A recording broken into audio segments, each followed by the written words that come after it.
Hello' everyone, দীপ্তিয়ানী ব্লগলৈ আপোনালোক সকলোকে আদৰণি জনাইছোঁ। আশা কৰোঁ আপোনালোক সকলোৰে ভাল। আজি মই ডিলিচিয়াছ চিলি চিকেনৰ ৰেচিপি এটা লৈ আহিছোঁ আৰু খাবলৈ বহুত টেষ্টি হয়। আহকচোন চাওঁ কেনেকৈনো বনাওঁ।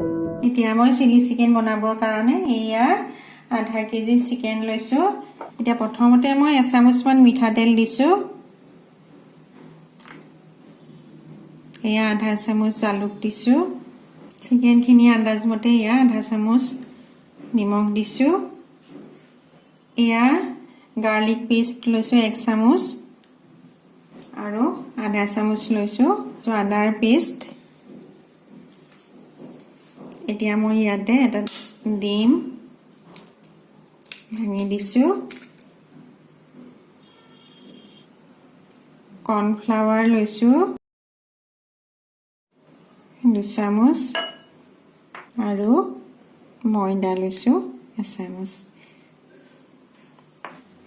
আৰু ইয়াতে মই ভিনেগাৰ 1 চামুচ দি দিম মাংসখিনি সফ্ট হ'বৰ কাৰণে।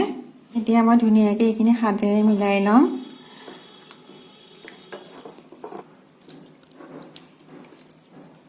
ইয়াতে আধা চামুচ ৰেড চিলি দি দিছোঁ।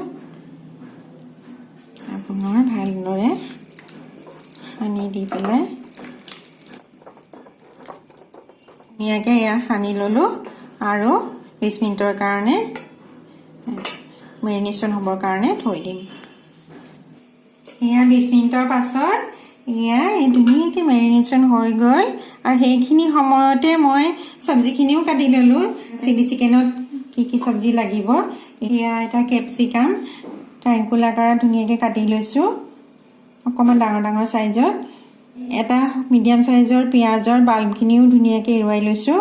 ইফালে গাৰ্লিক ধুনীয়াকৈ মিহিকৈ এনেকুৱা মিহিকৈ চপ কৰি লৈছোঁ, একদম মিহিকৈ। আৰু আদাও ঠিক একেদৰে কৰি লৈছোঁ। এয়া স্প্ৰিং অনিয়নৰ ষ্টেম পাৰ্টটো বেলেগকৈ কাটি লৈছোঁ এনেকুৱা থিকনেছত, আৰু গ্ৰীণ পাৰ্টটো ইফালে মিহিকৈ কাটি লৈছোঁ। এইখিনি আপোনালোকে বেলেগকৈ ল'ব আৰু কোন সময়ত ইউজ কৰিব লাগিব মই আপোনালোকক ভিডিঅ'টোৰ মাজতে দেখুৱাই যাম। আৰু এইফালেতো জালুক আছে। এইখিনিয়ে আমাৰ সামগ্ৰী। এতিয়া মই প্ৰথমতে চিলি চিকেনখিনি ফ্ৰাই কৰি ল'ম।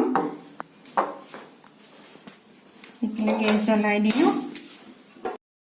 মই আন্দাজমতে তেল দি লৈছোঁ।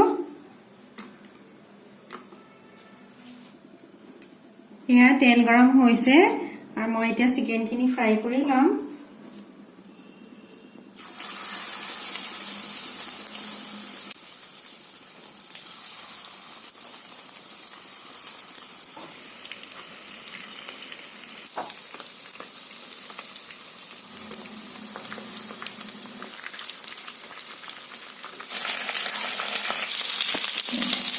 এয়া 2 মিনিট মই শ্বেলো ফ্ৰাই কৰিলোঁ আৰু ধুনীয়াকৈ গোল্ডেন ব্ৰাউন হৈছে।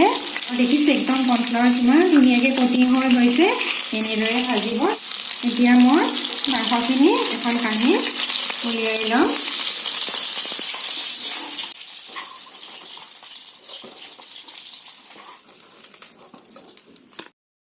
এখন চুকা এনেকুৱা জুম থকা এনেকৈ চাব। ধুনীয়াকৈ সিজিছে, ধুনীয়াকৈ সিজিছে।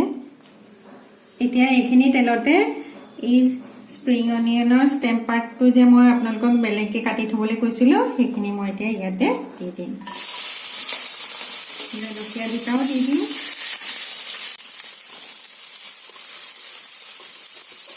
আদা আৰু নহৰু এইখিনি একেলগে দি দিছোঁ। পিঁয়াজখিনি দিছোঁ আৰু কেপচিকামখিনি দি দিছোঁ। এতিয়া ফুল গেছত গোটেই সামগ্ৰীখিনি মই 1.5 মিনিটমান ট'ষ্ট কৰি ল'ম। ইয়াতে আধা চামুচ আৰু জালুক দি দিছোঁ। এইখিনি মোৰ ট'ষ্ট কৰি হৈছে। আৰু এতিয়া মই ইয়াতে 2 চামুচ চয়া চচ লৈছোঁ। ইয়াতে অলপমান পানী দি মই পাতলা কৰি ল'ম আৰু আধা চামুচ চেনি দিছোঁ। চেনি দিলে জ্বলা আৰু মিঠা লগ লাগি টেষ্টটো বেলেঞ্চ হৈ যাব। এতিয়া মই এইখিনি ইয়াতে দি দিলোঁ। এতিয়া অলপ সময় মই এইখিনি এনেকৈ অকণমান লৰাই দিম। এয়া 2 চামুচ টমেটো চচ দিছোঁ, ধুনীয়াকৈ মিলাই দিম। এতিয়া লাষ্ট আছে কৰ্ণফ্লাৱাৰ পেষ্টটো বনাব লাগিব। ইয়াতে 2 চামুচ কৰ্ণফ্লাৱাৰ লৈছোঁ আৰু 1 কাপ পানী লৈছোঁ। ঠাণ্ডা পানী ল'ব লাগিব, গৰম পানী ল'লে কৰ্ণফ্লাৱাৰখিনি নিমিলিব, গুটি গুটি হৈ থাকিব। এতিয়া মই এইখিনি ইয়াতে দি দিলোঁ।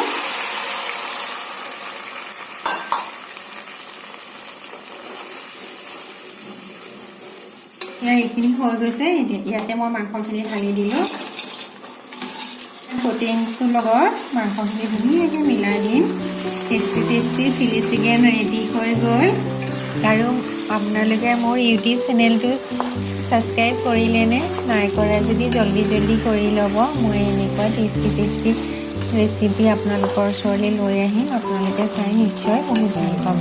এতিয়া মই এই স্প্ৰিং অনিয়নখিনি দি দিছোঁ। আপোনালোকে এইটো ডিছ ষ্টাৰ্টাৰ হিচাপেও খাব পাৰে বা ভাতৰ লগতো খাব পাৰে। বহুত টেষ্টি ডিছ হয়। এয়া আজি আমাৰ টেষ্টি চিলি চিকেন হৈ গ'ল। একদম জল্দি হোৱা এটা ৰেচিপি হয়। আপোনালোকে খাই নিশ্চয় ভাল পাব। নেক্সট নতুন এটা ৰেচিপি লৈ পুনৰ আপোনালোকৰ ওচৰলৈ আহিম। আজিলৈ চিলি চিকেনতে সামৰণি মাৰিছোঁ। Thank you, bye by.